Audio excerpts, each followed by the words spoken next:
Di mana-mana guys, welcome to Biology Malaysia hari Khamis 26 bulan Mac 2026 ya. Tinggal lagi beberapa hari kita mengucapkan selamat tinggal untuk bulan Mac ya.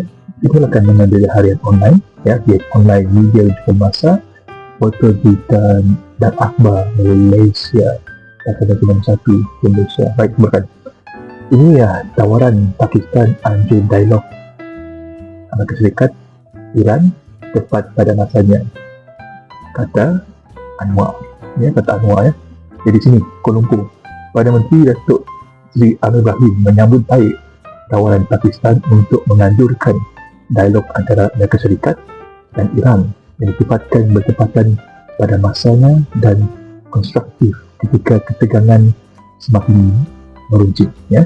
Dalam sebuah video dimuat naik melalui Facebook hari ini, Anwar memuji rakan sejawatnya Shehbaz Sharif ya, serta pemimpin negara-negara lain termasuk Oman yang tampil membantu mempermudahkan urusan diplomasi ya. Jadi hubungan Pakistan dengan pihak berkepentingan serta jadikannya sebagai suara yang dipercayai dalam dunia Islam meletakkan negara itu pada kedudukan hukum untuk membantu mewujudkan syarat bagi rundingan yang bermakna, kata beliau. Okey, baik. Dan Perdana Menteri berkata Malaysia menyokong inisiatif itu serta mengharapkan Amerika Serikat dan Iran akan turut menyambut baik usaha ini ya. Ia menunjukkan bahawa masih terdapat ruang bagi diplomasi. Ruang itu perlu diambil serius seperti yang sewajarnya, kata beliau. Okay. Perdana Menteri berkata sebarang rundingan perlu dilaksanakan kepada nilai yang ditulis, komitmen jelas untuk menamatkan konflik dan bukannya sekadar mengawal tempoh konflik yang lebih kepada etikal. Okay. Masyarakat bangsa sudah menyaksikan terlalu banyak cerita yang sekadar berfungsi sebagai jeda dan bukannya penyelesaian. Okay. Antara berkenaan dengan menerima sesuatu yang lebih kekal, kata beliau. Okay. Anda berkata walaupun Malaysia menegaskan sekali lagi hak Iran untuk mempertahankan sautannya di bawah undang-undang antarabangsa, utamanya berdepan serangan Israel yang berterusan di negara itu dan Lebanon, beliau meniru rakyat semua pihak supaya bertenang. Dia berkata ini bagi memastikan rakyat itu negara jiran, khususnya negara Teluk, tidak terjerumus dalam kancah konflik yang bukan pilihan mereka, iaitu yang dikatakan oleh Anwar. Anwar berkata beliau baru ini mengadakan perbincangan dengan pemimpin Majlis Kerjasama Teluk, Turki, Mesir, Indonesia, Jepun, Pakistan dan negara lain untuk memahami situasi lebih baik untuk mencari penyelesaian untuk menamatkan ketegangan di tengah itu guys. Itu dia yang pertama. Kita seterusnya ini pada says sekolah disarankan tangguh aktiviti luar jika suhu melebihi 35 darjah Celsius, kata KPM. Okay. Ini dia dilaporkan oleh Medan Metro. Pihak sekolah diarah untuk memantau aktiviti berfungsi menedahkan murid kepada cuaca panas supaya tidak menjadikan kesihatan. Okay. KPM juga meminta semua institusi pendidikan bersedia dan melaksanakan langkah sewajarnya untuk menghadapi cuaca panas apabila sekolah kembali dibuka Ahad ini. Dan Ahad hari Isnin ada juga sekolah yang dimula pada hari Ahad dan juga pada hari Isnin lah. Okay. Jadi bekal air minuman bersih mesti mencukupi ya. Institusi pendidikan memastikan air minuman bersih mencukupi di institusi pendidikan bawah KPM dan mengalahkan murid membawa air minuman sendiri. Jadi pihak institusi pendidikan juga perlu menghati dan mengalahkan murid mengambil air minuman dalam posisi yang sesuai bagi mengawal suhu badan ya. Jadi kurang-kurang dalam minum manis, perbanyakkan lagi minum air suam lah, air suam atau sejuk boleh lah, suam sejuk lah ya. Okay. Pertimbangkan keberadaan khas diberikan untuk pakaian sekan ya. Dan itu pertimbangan kebenaran khas kepada murid, guru dan anggota kumpulan pelaksana juga diberikan untuk memakai pakaian sekan yang sopan masa cuaca panas. Perkara ini masih bergantung kepada keperluan dan situasi semasa. Okay. Akhir kata, KPM juga menekankan semua institusi pendidikan agar peka pada situasi yang berlakulah fenomena cuaca panas di kawasan situasi. Okay. Karena itu dikeluarkan dalam Dewan Regulasi KPM ketika persediaan dan pelaksanaan langkah menghadapi cuaca panas dan juga untuk menggunakan sistem baru Ada yang mula sekolah hari Ahad ini, ada yang mula sekolah pada hari Isnin. Yang saya tahu, Sabah Sarawak hari Isnin lah. Mungkin sebahagian kawasan di Semenanjung mula sekolah pada hari Ahad ini, guys. Lagi di SAIS Malaysia ni, seismik, percubaan sistem cas penggunaan jalan raya ke Genting Highlands akan bermula 2 April. Alright. Lingkaran Cekap Senayan LCSB memaklumkan percubaan sistem cas penggunaan jalan raya untuk jalan Genting Highlands yang bermula pada 2 April ini, ya.